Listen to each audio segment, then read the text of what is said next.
Alors, moi je vais vous faire part ici d'un petit peu d'une synthèse de mes travaux avec des collègues divers depuis 3 ans. D'une part des collègues du LIS au CNAM, Isabelle Bérébi-Hoffmann et Philippe Régnier, où là nous avons surtout étudié la mise en place de la loi Copé-Zimmermann, et nous nous étions posé la question, finalement, comment se fait-il qu'une loi aussi contraignante pour les entreprises a été acceptée finalement sans grande controverse, ou en tout cas il n'y a pas eu de psychodrame habituel dans notre pays sur ce sujet. Donc voilà, on s'est un petit peu demandé comment se fait-il que finalement cette loi est passée assez facilement.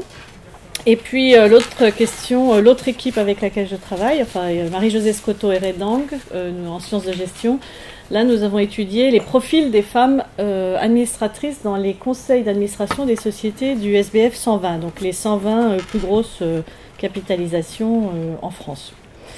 Donc avec la question, est-ce que suite à la loi, davantage de femmes ont été nommées? Alors heureusement la réponse est oui, en tout cas dans les grandes sociétés cotées. Et surtout, est-ce que les profils en termes de formation, d'expérience de ces femmes sont différents de ceux des anciennes administratrices? Alors, dans cette présentation, donc, je vais rapidement revenir sur les origines, le contexte de la loi, les modalités de la loi, et donc finalement les contextes français, mais aussi européens et internationaux, qui expliquent largement pourquoi cette loi finalement a été promulguée. Et puis dans la deuxième partie, donc les effets, alors on n'est pas dans les effets du temps long, hein, on est plutôt dans des outputs immédiats, en tout cas de ce qu'on peut mesurer, observer facilement, c'est-à-dire les grandes entreprises cotées, qui elles doivent donner des informations sur leur conseil, la composition de leur conseil d'administration. Donc des résultats quantitatifs, des résultats un peu plus qualitatifs, donc quel profil de ces nouvelles administratrices, et puis là plutôt des résultats d'études antérieures, notamment américaines mais aussi européennes, sur est-ce que ça changerait quelque chose finalement au-delà du nombre de femmes dans les conseils, est-ce qu'il y aurait d'autres outputs ou outcomes de cette modification des compositions des conseils d'administration. Alors, aux origines de la loi, donc il faut rappeler qu'au début du XXIe siècle, on avait en France très peu de femmes dans les conseils d'administration et conseils de surveillance, hein, dans les organes de surveillance des entreprises. On était à 6%, qui était un chiffre qui n'évoluait pas depuis les années 90, ou très peu, et dans les grandes entreprises, hein, les CAC 40. Et ça plaçait notre pays en queue de l'OCDE, juste avant la Turquie. Bon, c'est pas pour dire quelque chose sur la Turquie, mais c'était juste pour dire que pour les Français, c'était quand même un effet miroir assez... parce qu'on se pense toujours qu'on est un pays phare en matière d'égalité. Et là, il y avait quand même eu une prise de conscience que ça n'avançait pas et qu'il fallait faire quelque chose. Et donc la députée UMP Marie-Josée Zimmermann, hein, qui était déjà donc la députée qui avait proposé la parité en politique, avait au départ pensé à un quota de 20%. Quota qui avait été refusé donc par le Conseil constitutionnel, qui était contre les quotas dans la vie économique, hein. Et donc elle est parvenue à faire changer la Constitution pour élargir le principe de parité au secteur économique et social. Hein, donc on voit bien qu'il faut monter assez haut pour faire admettre effectivement c'est toujours ce principe délicat des quotas. Et donc elle a fait une nouvelle proposition de loi en 2009 où elle demandait un quota de 50%, mais qui a été vite ramené à 40%, à l'image de ce qui avait été fait en Norvège. 40% aussi pour des raisons de pratique, hein, voilà, 50% ça peut être un quota assez difficile à respecter, donc 40% c'était jugé plus faisable. Et la loi donc sera votée finalement en janvier 2011 et finalement sans trop de controverses ou de débats houleux, voilà, et on a un petit peu analysé ça. Alors les motivations dans les travaux des assemblées.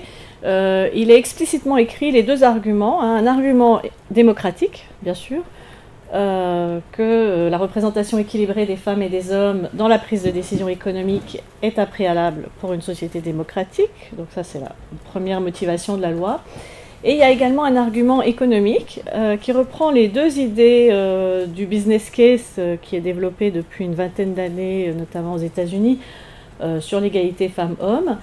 L'argument des compétences, donc les entreprises ne doivent plus se priver des compétences de la moitié de la population active, sachant que donc depuis une vingtaine, une trentaine d'années, il y a un grand nombre de femmes qui ont des qualifications comparables à celles des hommes, en matière de formation universitaire, scientifique, d'école de commerce, de juristes, voilà. Il y a encore bien sûr des différences en matière de formation scientifique ou ingénieur, mais on est à quasi-parité dans beaucoup de domaines de formation.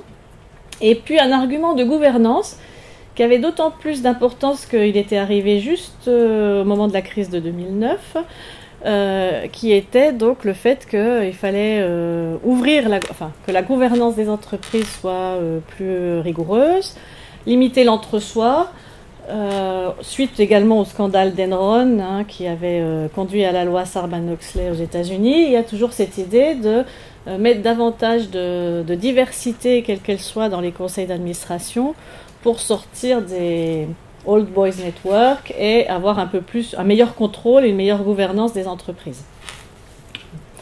Donc mettre fin aussi donc, à l'endogamie de recrutement ou à l'entre-soi dans les conseils. Les modalités de la loi, donc vous le savez, je ne vais pas être trop longue, on prévoyait une loi avec deux paliers. Un palier de 2014, les instances devaient compter au moins 20% de personnes du sexe le moins représentées. Évidemment, ce n'est pas une loi qui impose des femmes, c'est une loi qui impose un quota de personnes du sexe le moins représentées. Ça peut aussi s'appliquer aux hommes, d'ailleurs dans certains cas, ou dans les commissions de spécialistes que nous avons à l'université, ça peut aussi s'appliquer, il y a parfois trop de femmes. Donc, c'est un quota de ce type, 20% et 40% en 2017. Et la loi a aussi introduit une obligation d'aborder l'égalité professionnelle dans les discussions des conseils d'administration. Alors, beaucoup d'entreprises sont concernées, mais bien sûr, les entreprises qui ont des conseils d'administration, c'est-à-dire les sociétés anonymes, les sociétés en commandite par action, les sociétés cotées, et puis, donc, toutes ces entreprises SA et sociétés en commandite qui ont une certaine taille, donc au moins 500 salariés, mais ça a été abaissé ensuite en 2014 à 250 salariés. Donc, c'est potentiellement un grand nombre d'entreprises. Dans un rapport, on estimait à près de 2000 entreprises, de sociétés qui seraient concernées. Étendu aux entreprises publiques en 2012 par la loi Sauvadet, donc avec des délais un peu plus importants, en 2020. Le non-respect des quotas, alors théoriquement, entraînera la nullité des nominations des hommes, enfin, c'est-à-dire des personnes qui feraient que, des nouvelles nominations qui feraient que le quota ne serait pas respecté. Il est également prévu une suspension des jetons de présence.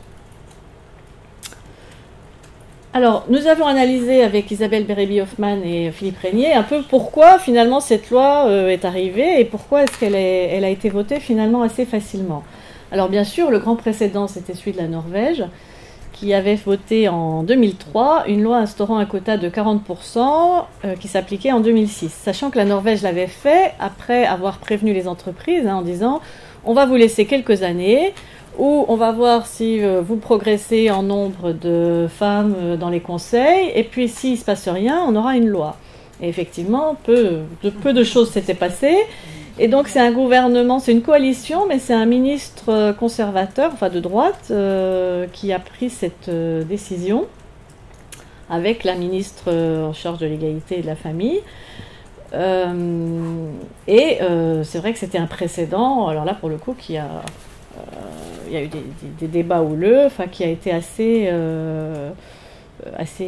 une première dans le monde, puisque tout le monde avait les yeux braqués sur la Norvège en se disant qu'est-ce qui va se passer.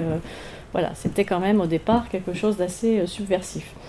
L'Espagne avait adopté une loi en 2007, mais sans sanction. Et donc la France était le deuxième pays, mais le premier pays de grande taille, on va dire, vraiment à adopter une loi avec quota et avec sanction. Et puis, c'est arrivé à une période où c'était une discussion dans tous les pays européens et il y avait une préparation, discussion un projet de directive de Viviane Reding sur imposer un objectif ou des quotas au niveau de l'Europe. Hein. Alors, ce projet a été bloqué par les pays qui étaient opposés à ces principes, dont le Royaume-Uni, la Suède à l'époque, la Pologne. Bon, alors si vous avez des informations pour savoir où ça en est, je suis preneuse. La dernière réunion remonte à mai 2017. Mais c'est toujours... Mai 2016 2017. 2017. Moi, j'ai vérifié parce que... D'accord. Peut-être qu'avec le départ du Royaume-Uni... Non, enfin, ils ont d'autres chats à fouetter, je pense.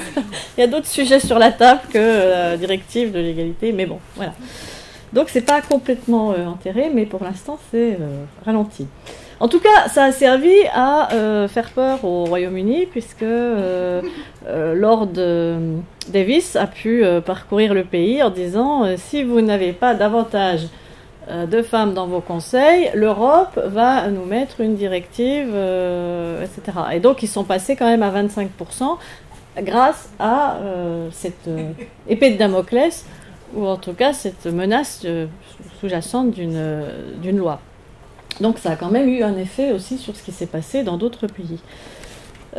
Donc aux États-Unis, parce que tout ça quand même nous arrive des États-Unis, ça fait une vingtaine d'années que se développe la rhétorique du business case.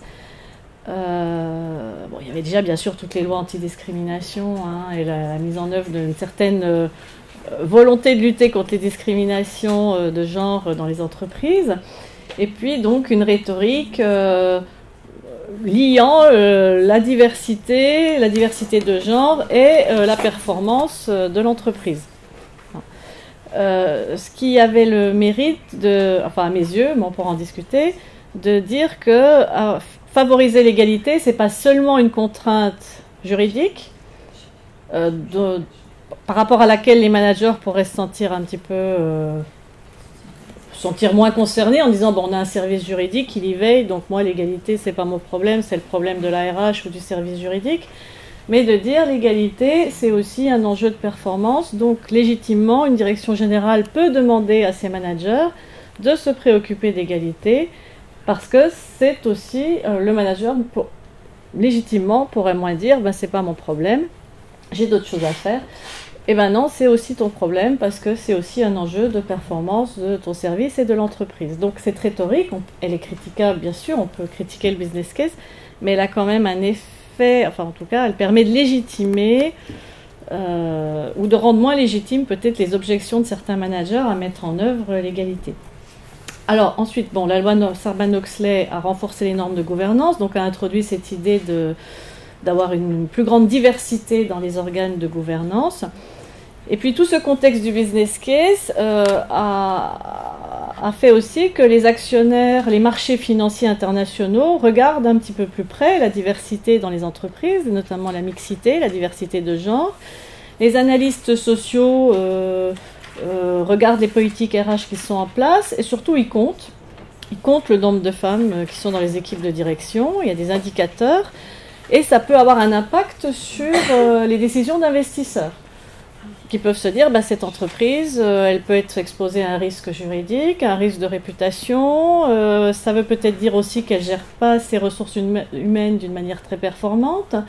Donc, ça peut être perçu comme un élément négatif, éventuellement, par des investisseurs.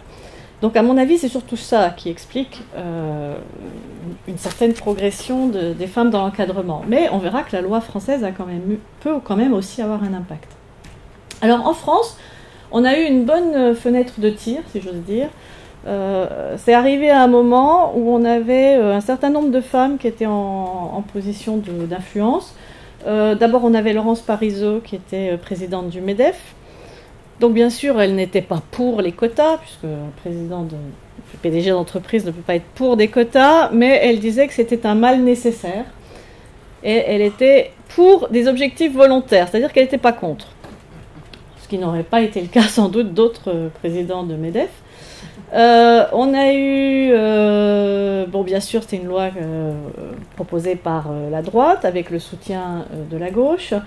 On a eu d'autres institutionnels, l'Institut français des administrateurs qui, suite au constat de l'immobilisme, s'était aussi exprimé pour les quotas. On a eu le soutien de l'AMF, Jean-Pierre Jouet, de quelques PDG qui n'étaient pas pour des quotas mais qui n'étaient pas contre et qui ont dit qu'il fallait des objectifs volontaires. Donc finalement, les voix qui étaient contre étaient très minoritaires et n'ont pas vraiment été relayées par la presse économique ou par d'autres canaux.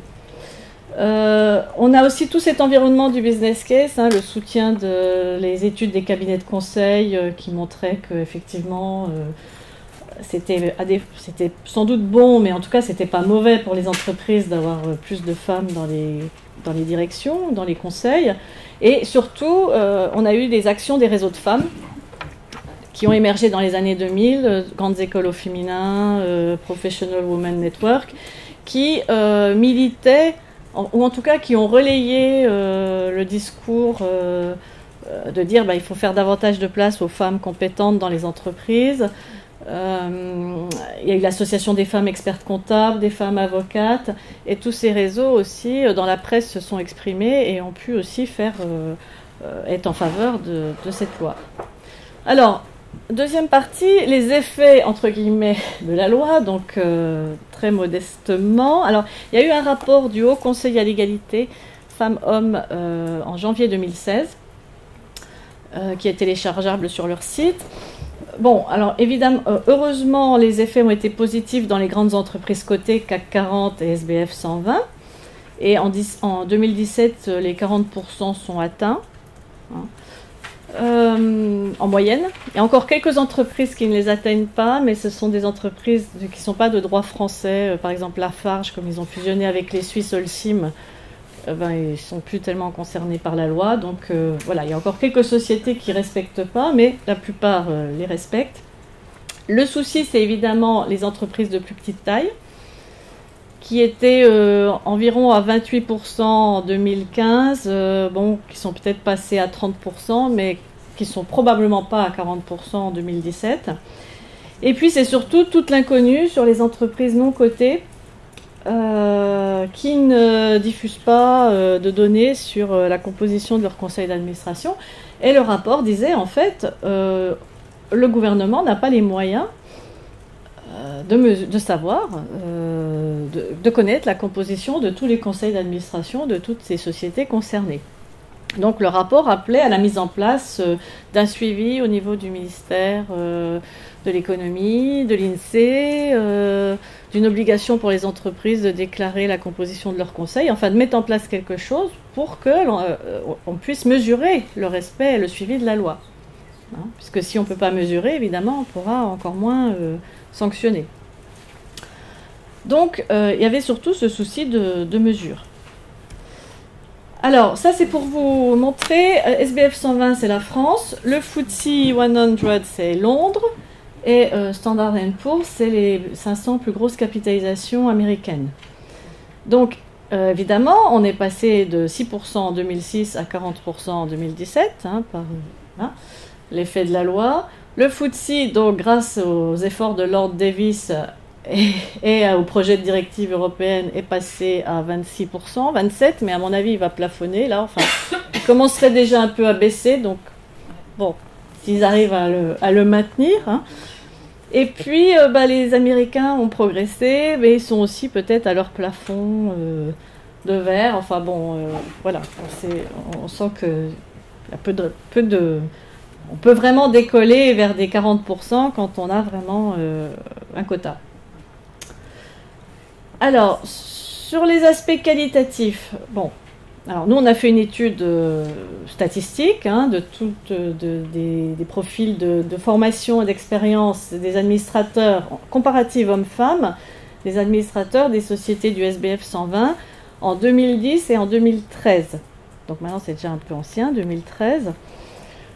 On a aussi comparé les nouvelles administratrices en 2013 à celles qui étaient en 2010.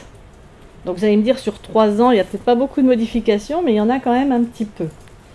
Sachant qu'en 2010, les entreprises avaient déjà commencé à faire venir des femmes, puisqu'elles savaient qu'il y aurait la loi qui était en discussion depuis 2007-2008, donc elles avaient déjà plus de femmes qu'avant. Bon. Alors, ce que l'on a montré, c'est que les nouvelles administratrices sont plus diplômées que les administratrices qui étaient déjà là avant, sachant qu'elles sont moins souvent issues des familles d'actionnaires. C'est-à-dire que les nouvelles sont plus du tout des gens des familles. Hein. Maintenant, il y a 5% des administrateurs qui sont des membres des familles pour les hommes et pour les femmes. Il n'y a plus de différence entre hommes et femmes. Avant, les femmes étaient plus nombreuses à être des représentants des familles. Madame Bouygues, etc., etc. Donc, on a des administratrices plus diplômées. Elles ont les mêmes niveaux de diplôme que les hommes. Même proportion, bac plus 5, bac plus 8. Alors, on n'est pas allé voir les types de diplômes, sans doute qu'effectivement, il y a toujours plus d'hommes ingénieurs. Mais en termes de niveau de diplôme, on est sur des qualifications comparables. Alors, elles ont des profils d'expérience qui se rapprochent aussi de ceux des hommes, c'est-à-dire c'est plus des femmes professionnelles, on va dire, qui ont des expériences du business, des affaires, ou des expériences support. Avocate, expert comptable, juriste, spécialiste marketing, etc. Donc on a moins souvent qu'avant des femmes qui étaient des personnes de la société civile, qui étaient souvent aussi des femmes des familles, voilà, qui peuvent être des femmes qui sont moins dans le domaine des affaires. Bon, bien sûr, on retrouve la plus forte proportion d'hommes PDG, hein, puisque il y a beaucoup moins de femmes PDG, donc on a beaucoup plus, 80% des hommes qui sont des PDG et beaucoup moins de femmes. Enfin, on a quand même une bonne proportion de femmes qui est DG ou PDG. Et puis, plus d'étrangers parmi les femmes, plus d'étrangères. Donc ça, c'est bien sûr, il y a deux hypothèses. Soit on se dit les sociétés n'ont pas trouvé toutes les femmes, le vivier n'était pas assez large en France et sont allées chercher à l'étranger. Soit on se dit, ils en ont profité pour aussi faire venir davantage d'étrangers. Voilà, c'est un petit peu l'idée de la femme couteau suisse. Enfin, on va dire, bon, bah, comme il faut diversifier le CA, on fait venir une femme plus jeune et étrangère. Comme ça, on a deux cases. Parce qu'on a fait partir un homme, on n'a pas renouvelé un homme. Donc, voilà. Bon, mais c'est vrai que ça pose la question des profils. Enfin, la question du vivier est toujours un petit peu soulevée quand il y a des quotas. Hein. On dit, mais est-ce que, attention, des quotas, ça veut dire, et ça on l'a lu dans la presse, hein, ça veut dire qu'on va avoir des femmes moins compétentes, parce que si elles étaient compétentes, on les aurait trouvées. Donc, si on a des quotas, ça va, voilà. Et donc, c'était aussi pour ça qu'on avait fait cette étude, où on a dit, ben, sur le papier, elles ne sont pas moins compétentes, c'est-à-dire qu'elles ont au moins le capital, les qualifications et au moins l'expérience business ou support. C'est vrai qu'elles sont moins souvent PDG, mais après tout, est-ce que dans les CA, on a besoin de recruter que des PDG, ou est-ce que justement, c'est pas l'opportunité de mettre un panel de compétences pour améliorer aussi la gouvernance? Donc, c'est aussi une question. Ça met aussi ça fait venir aussi la question de la professionnalisation des membres des conseils d'administration. De dire, ben, c'est plus seulement des gens du cercle de relations, mais c'est des gens qu'un conseil va recruter parce qu'ils cherchent vraiment des compétences pour améliorer la gouvernance de l'entreprise. Donc ça participe aussi de cette question-là. Alors elles sont un peu plus jeunes, mais partout, tout le temps, elles sont plus jeunes. Donc ce que demandait Morten Huss, c'est combien de temps est-ce qu'elles vont rester plus jeunes? C'est-à-dire que ça fait 10 ans qu'elles sont plus jeunes que les hommes, donc on se disait, est-ce qu'elles sont toujours plus jeunes parce qu'elles restent moins? Ou bon. Alors, en même temps, la bonne nouvelle, c'est que celles qui sont arrivées en 2013 ne sont pas plus jeunes que celles qui étaient là en 2010. Donc, ça veut dire que le vivier était là. Enfin, elles étaient déjà là, en place. Et les hommes aussi rajeunissent. C'est-à-dire qu'on sent qu'il y a un changement, un petit peu les anciens qui venaient faire leur retraite dans les conseils d'administration. Il y a aussi un rajeunissement des hommes. Donc peut-être que les profils vont se rapprocher et peut-être également en termes d'âge. Alors, elles sont toujours davantage indépendantes, administratrices indépendantes. Hein, donc, administratrice indépendante, c'est quelqu'un qui n'est pas membre de l'entreprise, qui n'a pas de relation privilégiée avec l'entreprise. Bien sûr, parce que les hommes sont davantage dans les comités de direction internes et donc sont davantage des membres internes. Elles sont moins cumulardes. Alors il y avait aussi l'idée de, attention, si on met des quotas, on va avoir la femme, ce qu'ils ont appelé les golden skirts en Norvège, la super femme qui va avoir 5 ou 6 mandats parce qu'elle va devoir être dans plusieurs conseils. Bon, pour l'instant, c'est pas le cas. Il y en a très peu comme ça et leur maximum, c'est 3 mandats. Donc, on a moins de femmes cumulardes que d'hommes. Par contre, bien sûr, elles sont beaucoup moins souvent présidentes de conseils et moins souvent, encore qu'elles sont quand même à 20 ou 30% présidentes de comités internes de rémunération et de nomination. Donc se pose la question de, bon, elles sont dans les conseils, mais est-ce qu'elles vont vraiment être dans des situations de pouvoir dans le conseil? Bon, en même temps, comme elles sont relativement nouvelles venues, voilà, il faut laisser peut-être un peu de temps au temps. Alors, là, c'est la partie la plus hypothétique de la présentation, c'est quels peuvent être les effets de la présence des femmes dans les conseils. Alors, il y a le fameux business case, est-ce que ça peut changer quelque chose, améliorer quelque chose d'avoir des femmes dans les conseils? Bon, évidemment, il n'y a pas d'effet, c'est pas de la pensée magique. Finalement, même les hommes ont peu d'impact. Enfin, c'est-à-dire que... non, ce que je veux dire, c'est que le profil des hommes ou des femmes dans le conseil a peu d'impact sur la performance de l'entreprise. Les études sur la gouvernance montrent que c'est pas l'âge ou la formation. Alors si, le seul impact, c'est la formation, le niveau de formation. C'est-à-dire que si vous avez des membres de conseil qui ont un niveau de formation plus élevé, on va dire un meilleur capital humain, il y a des chances que les décisions soient meilleures. Bon. Bah, en tout cas, ça veut dire qu'il y a des chances que l'entreprise ait des meilleures performances. Voilà. C'est des performances financières, c'est ça? Et stratégiques. Si vous prenez la décision d'une décision stratégique qui est catastrophique, voilà. Donc, c'est surtout des décisions stratégiques, les conseils d'administration. Donc, et d'investissement, oui, enfin, financière et stratégique.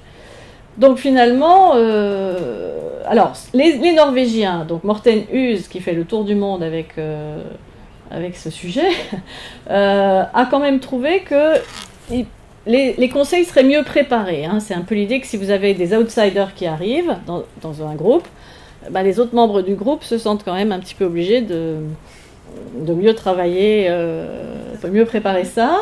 Sachant que les femmes qui arrivent, elles, sont super formées, motivées, et vont effectivement vouloir montrer qu'elles sont à la hauteur des responsabilités qu'on leur confie. Donc ça a l'idée que ça améliore, ça tirait un petit peu tout le monde vers le haut. Ce qu'ils ont trouvé, alors évidemment, c'est pas parce qu'on est une femme ou un homme qu'on pense différemment, qu'on a des avis différents, heureusement. Donc c'est pas parce qu'il y a des femmes qu'on va davantage parler de certains sujets. Par contre, quand les femmes et les hommes ne sont pas d'accord, enfin quand dans un groupe on a distingué des différences d'opinion, de valeurs entre le groupe des femmes et le groupe des hommes, il semble que le groupe des femmes, comme elles sont 30-40%, arrivent davantage à parler des sujets qui les intéressent et à faire valoir leur point de vue. Puisqu'on a dépassé la fameuse masse critique. Bon. Mais ça c'est évidemment observable quand les groupes des hommes et des femmes, sur un sujet, auraient des avis différents, ce qui est heureusement pas systématique, puisqu'il n'y a pas de lien nécessaire. Il semblerait qu'il y ait une meilleure gouvernance, qu'il y ait un meilleur contrôle financier. Bon, ça c'est à nouveau parce qu'il y a des outsiders qui arrivent, donc meilleur monitoring. Mais il y a encore très peu d'études, et les études portent sur des proportions de femmes qui restent très faibles. Donc est-ce que ça change quelque chose ou pas dans un conseil? Voilà. C'est toujours une question qu'on peut se poser. Alors, autre question peut-être plus intéressante pour la société, c'est est-ce que ça va changer quelque chose au niveau de l'égalité femmes-hommes dans les entreprises? Puisque l'objectif de la loi, c'est bien sûr pas seulement la gouvernance. Alors, ce qu'on a pu observer, c'est que, enfin, c'est des corrélations, donc évidemment, c'est pas du tout de la causalité, c'est des corrélations, mais quand il y a plus de femmes dans les conseils d'administration des entreprises américaines, il y a plus de chances qu'elles nomment une femme PDG. Bon, sachant que, évidemment, au bout du bout, c'est les actionnaires qui décident, mais ça veut bien dire qu'il y a certainement un facteur de causalité commun, qui est une entreprise sera davantage ouverte à la présence des femmes dans les comités de direction et donc davantage ouverte à une femme PDG. Alors, moi, je veux toujours essayer de voir un petit peu les progrès, et j'ai quand même trouvé des chiffres qui montrent que la mixité des comités de direction a progressé en France. On partait de 6 ou 7%, et maintenant, on est à 20% dans les top 100 et 14% dans les COMEX. On est passé de 7 à 14 quand même en une petite dizaine d'années. Donc, il y a quand même eu un progrès. Là, on est vraiment dans les hiérarchies dirigeantes. Hein. Mais bien sûr, le PDG, c'est la dernière frontière et on a toujours très peu de femmes PDG. Dans l'entreprise, une étude, mais je n'ai pas réussi à trouver l'étude et je ne sais pas quelle est sa méthodologie, disait qu'il semblerait que les conseils soient plus enclins à traiter de l'égalité femmes-hommes depuis la loi. Bon, on peut l'espérer, parce que normalement c'était prévu dans la loi. Mais bon, est-ce que ça va vraiment avoir des liens, des répercussions sur le terrain? C'est beaucoup moins clair. J'ai trouvé une étude espagnole sympathique qui montrait que quand il y a plus de femmes dans les dans les équipes de direction, il y a plus de pratiques d'égalité professionnelle et moins d'écart de salaire entre femmes et hommes. Alors de nouveau, il faut aller regarder les méthodologies. C'est de la corrélation, c'est pas de la causalité. Mais il semblerait qu'il y ait quand même des entreprises qui associent davantage, enfin, qui soient davantage respectueuses de l'égalité professionnelle et qu'il y ait davantage de femmes en comité de direction. Bon, bien sûr, l'enjeu, c'est de changer, de modifier à long terme les représentations associées au pouvoir, hein, et de faire que les réseaux de pouvoir soient davantage mixtes ou davantage même diversifiés sur d'autres dimensions, et que à long terme, on associe beaucoup moins pouvoir et masculinité et qu'on ait une représentation plus diverse du pouvoir. Donc, en conclusion sur la loi, elle a quand même soutenu, favorisé l'impulsion vers d'autres pays, parce que d'autres pays ont mis en place des quotas, dont l'Allemagne, qui était opposée. Alors, c'est que pour les très grosses entreprises, c'est 30%. Mais bon, symboliquement, c'était un pays qui était opposé aux quotas très fortement. Donc on peut quand même dire qu'il y a eu une petite progression. Même la Suède, alors je crois que la Suède a refusé encore, mais bon. Il y a d'autres pays qui ont mis en place des initiatives d'objectifs volontaires, de soft law. Voilà, la question c'est l'application de la loi pour les sociétés non cotées et pour les sociétés publiques. Et donc là, alors moi j'ai regardé les derniers articles de presse, j'ai pas vu de mention de sanctions annoncées. Je sais que Madame Schiappa a fait du name and shame, c'est-à-dire qu'elle a cloué les noms des deux entreprises qui respectaient le moins, qui étaient le moins paritaires sur la porte de son bureau. En tout cas, les noms ont été donnés. À la formation. Ah oui, parce qu'ils ont refusé la formation. Voilà, c'est ça. En fait, c'est assez adroit. Je crois qu'elle a dit, bon, on va pas être tout de suite dans une optique de sanction, on va déjà dire, ok, on va déjà les former. Un peu comme vous avez dit tout à l'heure, bon, ben, ils connaissent pas bien, ils n'ont pas bien compris les enjeux, etc. Donc, on va déjà mettre en place des formations. Et effectivement, il y a les deux entreprises qui ont refusé ces formations, et donc là, elle les a nommées, etc. Voilà. Donc c'est un début. On va voir ensuite ce qui se passe. Bon, voilà. Donc mobilisation nécessaire des acteurs, des pouvoirs publics, des membres des conseils d'administration. Il faut qu'ils élargissent les profils, arrêtent de recruter des PDG, mais recrutent aussi des gens direction stratégique, direction marketing, direction RH, avocats, des gens qui ont différents profils. Là, moi, je vais voir aussi un bon signal dans le fait que les entreprises mettent en place maintenant des formations pour accompagner les femmes vers des postes de dirigeants. C'est-à-dire que depuis 2 ans, dans les petits déjeuners, elles présentent leur politique RH et elles ont toutes maintenant, de CAC 40, elles ont toutes un programme de mentorat féminin. Il y a 10 ans, c'était vraiment pas le sujet, c'était pas du tout au programme. Maintenant, ça fait partie de leur politique RH. Toutes les sociétés cotées, oui, il nous faut des femmes directrices d'hypermarché, on encourage les femmes, AXA, partout. Ça devient un élément de la politique RH. Alors, on peut se dire, est-ce que c'est du fait de la loi? Parce qu'effectivement, il faut quand même qu'elles aient des administratrices internes. Est-ce que c'est aussi les marchés financiers avec les qui comptent, hein, le nombre de femmes? Enfin, sans doute les deux. Mais en tout cas, c'est la première fois que moi je vois en RH que ça devient un sujet sérieux. Un sujet piloté stratégiquement par la DRH. Et on sait bien qu'en entreprise, c'est comme pour les acteurs de l'emploi, si c'est pas piloté par la direction, ça va quand même être beaucoup plus difficile à mettre en place. Voilà. Merci.